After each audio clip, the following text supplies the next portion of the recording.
আসসালামু আলাইকুম। Baby food gallery BD চ্যানেলে আপনাদের স্বাগতম। আশা করি সবাই খুব ভালো আছেন। চলছে রমজান মাস আর সামনে ঈদ, সেই জন্য আমি আপনাদের সাথে ঈদ স্পেশাল একটি ডেজার্ট রেসিপি শেয়ার করব।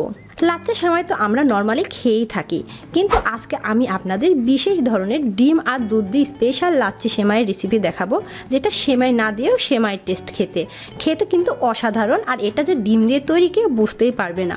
ঈদের দিন সকালবেলা আপনাদের ডাইনিংয়ে যদি সেমাইয়ের পাশাপাশি এই ডেজার্টটি রাখেন, কেউ বুঝতেই পারবে না এবং অল্প সময় একটি মজাদার রেসিপি। তো চলুন শুরু করা যায় মূল রেসিপিতে।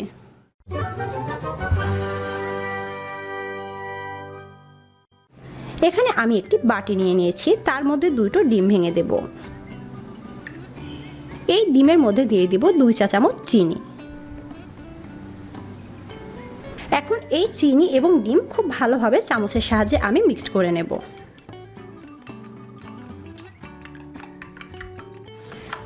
ডিম চিনি আমি খুব ভালোভাবে মিশিয়ে নিয়েছি। এখন আমি এই ডিমের মিশ্রণটি এক সাইডে রেখে দেব।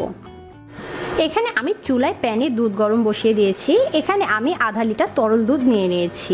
এর মধ্যে দিয়ে দিব 3টি ছোট এলাচ ফাটিয়ে নিয়েছি এবং একটি 1 ইঞ্চির দারুচিনির স্টিক।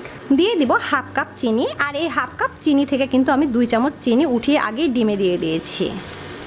দিয়ে দিব 1/4 কাপ গুঁড়ো দুধ। এখন সমস্ত উপকরণ খুব ভালোভাবে মিশিয়ে নেব। অনবরত নাড়াচাড়া করব এবং অপেক্ষা করব একটি বলক আসা পর্যন্ত। দুধে বলক চলে এসেছে। এই পর্যায়ে আমি অ্যাড করে দেব 1 টেবিল চামচ কাঠবাদামের কুচি। অনবরত নাড়াচাড়া করব, নইলে কিন্তু তলানিতে দুধ লেগে যাবে।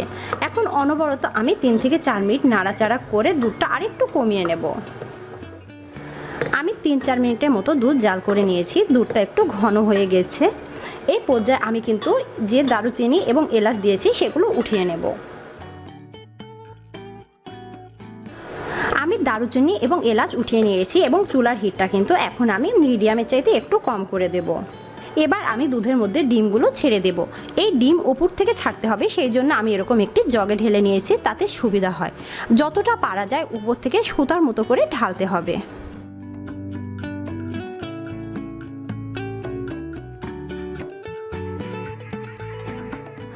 আমি একটু একটু করে ঢালবো আর অপেক্ষা করব। সঙ্গে সঙ্গে কিন্তু নেড়ে দিলে ডিমগুলো একদম দুধের সাথে মিশে যাবে।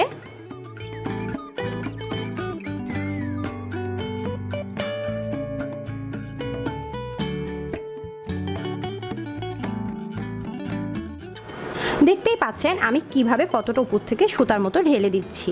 আমি পুনরায় কিন্তু নেড়েচেড়ে আবার দেব। যখন ডিমটা ঢেলে দিবেন সঙ্গে সঙ্গে কিন্তু নাড়া যাবে না, একটু পরে নাড়তে হবে এবং সাবধানে নেড়ে দেবেন। এইভাবেই কিন্তু আমি সমস্ত ডিম দুধের মধ্যে ঢেলে দেব।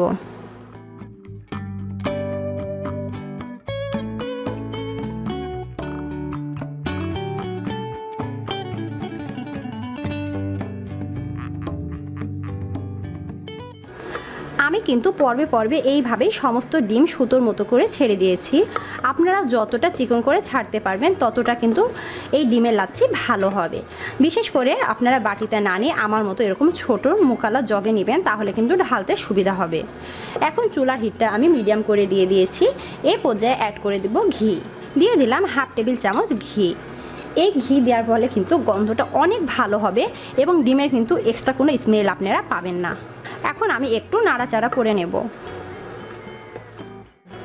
আমি আরও 3 মিনিটের মতো রান্না করে নিয়েছি। ঘনত্বটা দেখতেই পাচ্ছেন কেমন হবে, আর ভিতরের অবস্থাটা দেখতে পাচ্ছেন একদম লাচ্চা সেমাইয়ের মতো। তো এখন আমি চুলার হিটটা কিন্তু বন্ধ করে দেব এবং সার্ভ করে নেব। আমি বাটিতে সার্ভ করে নিয়েছি এবং উপর থেকে কিছু পেস্তা বাদাম কুচি এবং চেরি কুচি দিয়ে দিয়েছি। দেখতেই পাচ্ছেন কতটা অল্প সময়ে ডিম এবং দুধ দিয়ে কতটা মজার একটি ডেজার্ট তৈরি হয়ে গেল। যারা কখনো এই ডিমের লাচ্ছি খাননি, অবশ্যই তারা বাসায় ট্রাই করবেন। কেউ বুঝতেই পারবে না এটি ডিম দিয়ে তৈরি, আর দেখতে কিন্তু অবিকল লাচ্চা সেমাইয়ের মতো হয়। তো আশা করি আজকের ভিডিওটি আপনাদের ভালো লাগবে এবং ঈদের দিন সকালের টেবিলে আমার এই রেসিপিটা থাকবে। তো আমার এই ভিডিওটি যদি আপনাদের ভালো লেগে থাকে, অবশ্যই আমার চ্যানেলটি সাবস্ক্রাইব করবেন। আমার ভিডিওতে লাইক, কমেন্ট, শেয়ার করে আমার পাশে থাকবেন। আল্লাহ হাফিজ।